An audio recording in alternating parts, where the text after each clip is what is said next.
Isabella. Chapter 41. The Conclave's Summoning. Even as I healed within my sanctuary, the world outside persisted in its relentless rhythm, unaware of my personal struggles and victories. As my vampiric nature knitted my wounds, a foreboding shadow encroached upon my hard-won tranquility. A message, as subtle as the night breeze, yet as heavy as the ages, brought a chill of ominous portent. The original tribes, those primordial entities from whom all vampire bloodlines descended, had long lingered on the fringes of our world. To many, they were mere myths. To others, hushed legends. Now, stirred by the disturbances I had caused in the supernatural realm, they emerged from the mists of history with an undeniable presence. Their attention bore implications as vast as the night itself. These ancient beings, embodying the quintessence of vampirism, possessed powers beyond mortal understanding. Guardians of ancient secrets, their retribution was an unstoppable force, a tide against which few could stand. The summons, etched on time-worn parchment, called me to present myself before the conclave of elders, the council of these original tribes. To ignore their call risked calamity, but to answer it meant stepping into the unknown's gaping maw. My time of reflection transformed into a crucible of preparation. The elders' potential retribution for my disruption of the supernatural balance was an enigma, their motives shrouded in time, their judgment as deep and inscrutable as the abyss from which they hailed. With the resilience that had always guided me through darkness, I braced for this new ordeal. The wisdom of the elder who had assisted me against Vincent now assumed greater importance, the relic a guiding light that might help navigate the upcoming trials. As the night air whispered of my destiny, I marshaled my strength, my intellect, and my unwavering will. The call from the original tribes was more than a summons. It was a test, a challenge to the core of my existence. With Beatrix by my side, my confidant and ally, I prepared for what lay ahead. The Conclave's call was a summons to stand before the architects of my bloodline, to answer for the disturbances I had wrought in the eternal night. This moment was pivotal, poised to define my place in the supernatural chronicles. A moment that could either be my greatest triumph or my undoing. The elder's judgment awaited, and the night itself seemed to hold its breath in anticipation. Chapter 42. The Ancient Tribunal. The elders' summons brought me to a realm beyond time, a place where the Council of Elders reigned supreme. In their company, I felt the immeasurable weight of ages, the resonance of countless lifetimes dedicated to guarding a secret so ancient it predated recorded history. The council was a gathering of enigmas, each elder a guardian of our primeval bloodline. Their eyes were like abysses of eternity, their faces marked with the wisdom and fatigue of eons. Their voices echoed as if emerging from the earth itself, imbued with the gravity of antiquity. Standing before them, I was a lone figure set against the backdrop of timelessness. My recent endeavors, mere echoes in their prolonged vigil, had nonetheless roused them from their watchful repose. They saw my actions, my very existence, as disturbances that risked unbalancing the carefully maintained equilibrium. Their accusation was unequivocal. I had brought undue attention to our world, disrupting the fragile line between the supernatural and the human realm. Yet, as I stood before them, my stance was unwavering, my gaze unflinching. I embodied the evolution of our species, a modern vampire rooted in history but navigating the present. I was acutely aware of my precarious situation, understanding that my life dangled on the slender thread of their verdict. But within me, the flame of my belief remained undimmed. My actions had always been driven by a desire to protect both our kind and humanity. My resolve was my shield, my intellect, my guide, as I prepared to address the ancient tribunal. The Council of Elders listened with inscrutable expressions, as unreadable as the night itself. My plea was a careful balance of diplomacy and honesty, each word chosen with the precision of one treading on thin ice. I argued for the necessity of my actions, for adaptation in a changing world, for our survival in the new era. The council's chamber, silent as a tomb, resonated with my voice. Each statement I made bridged the gap between the old world and the new. I recognized the elders' wisdom, but urged them to see the merit in my efforts to maintain the delicate balance between darkness and light. Now my fate, and that of my lineage, teetered in the balance. The Council of Elders, ancient beings who had traversed the earth since the earliest days of our kind, would decide my destiny. As my appeal faded into the stillness, the air itself seemed to hold its breath, and the future of vampires hung in the balance, awaiting the decision of those who personified our past. Chapter 43. The Temptation of Eternity. In the council's sanctum, steeped in hallowed silence, I was confronted with a proposition, tantalizing as the siren's song. The elders, enshrouded in the mystery of ancient wisdom, presented me with a dilemma, a choice that was both a gift and a gilded trap. They offered power immense, knowledge spanning eons, all within my grasp if I consented to their conditions. Their offer was akin to a double-edged sword, its blade as sharp as a razor.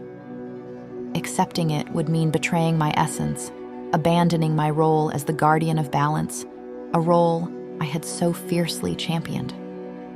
The elders sought my silence, my compliance, a withdrawal from the supernatural tapestry that had become integral to my existence. Standing at destiny's crossroads, I was tempted by the lure of hidden secrets and the prospect of wielding world-altering strength. Yet, it was a venomous bargain, a pact that demanded the forfeiture of my purpose, the muting of my conscience, my duty, an unwavering commitment to both my kin and the oblivious humans, shone as an unextinguishable beacon.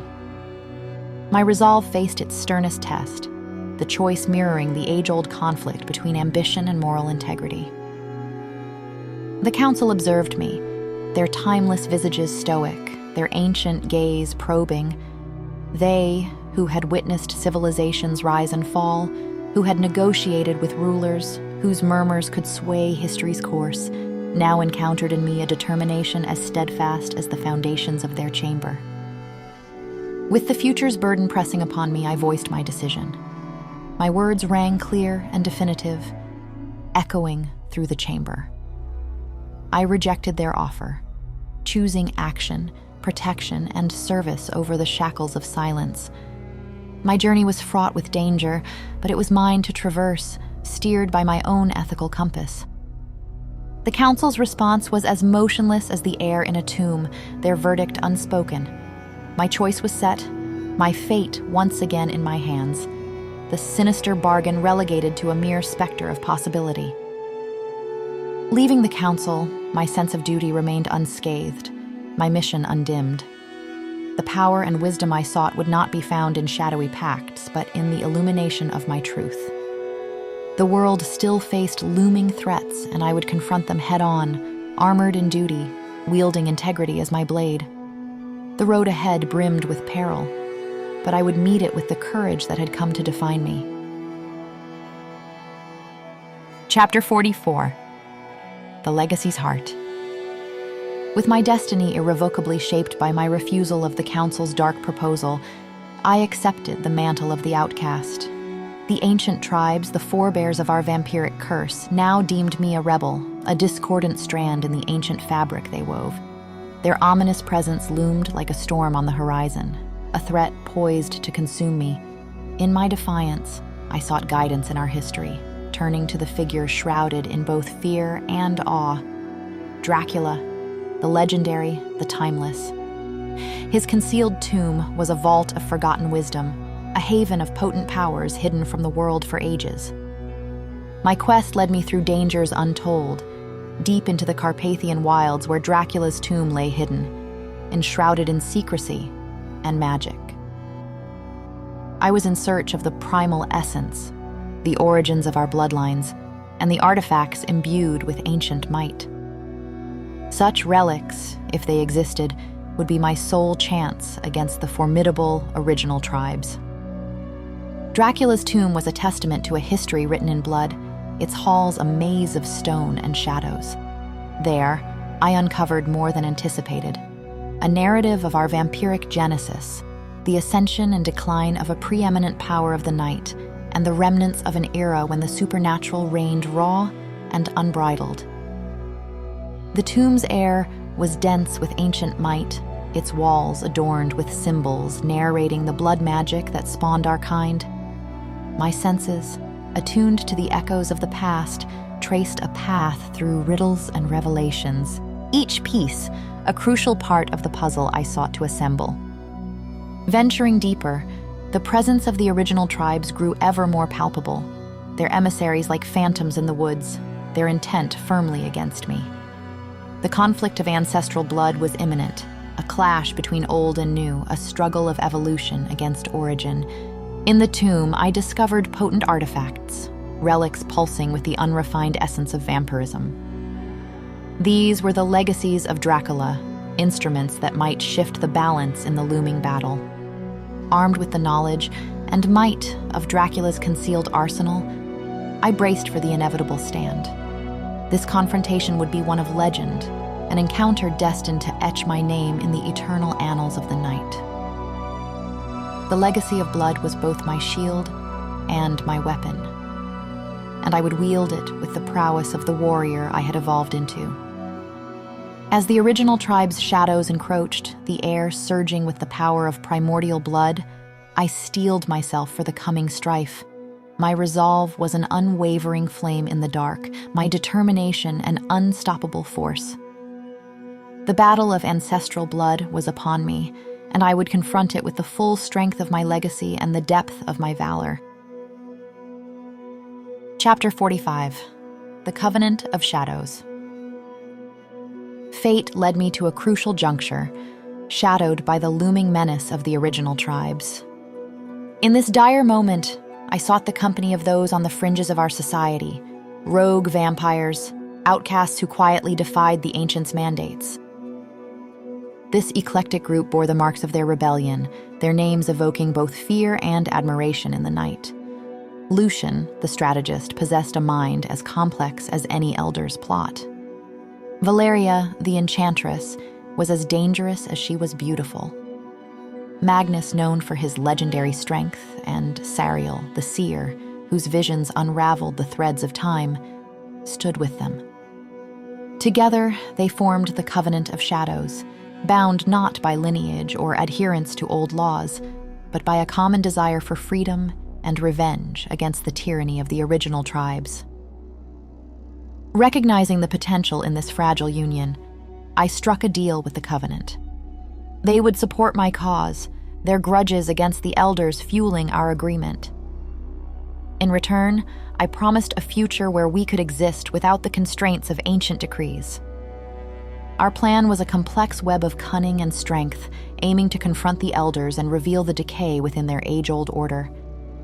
The rogues brought their unique skills, Lucian's strategic genius, Valeria's magical prowess, Magnus's brute force, and Sariel's prophetic insights. This alliance was a high-stakes gamble, with the supernatural world's fate hanging in the balance. The threat of a war between realms, spurred by the elders' actions, loomed over us, driving our daring endeavor. As the Covenant of Shadows rallied around me, I found comfort in our shared determination. Our fight was destined to become legendary, a battle to upheave the supernatural order and forge a new path from the remnants of the old. The night air was electric with the impending storm. The earth whispered of impending change, and the stars bore silent witness. The covenant was sealed, setting the stage for a showdown that would decide the night's destiny and all who dwelled within it. The struggle for the future had commenced, and I, with my newfound allies, was ready to lead the charge into the depths of darkness.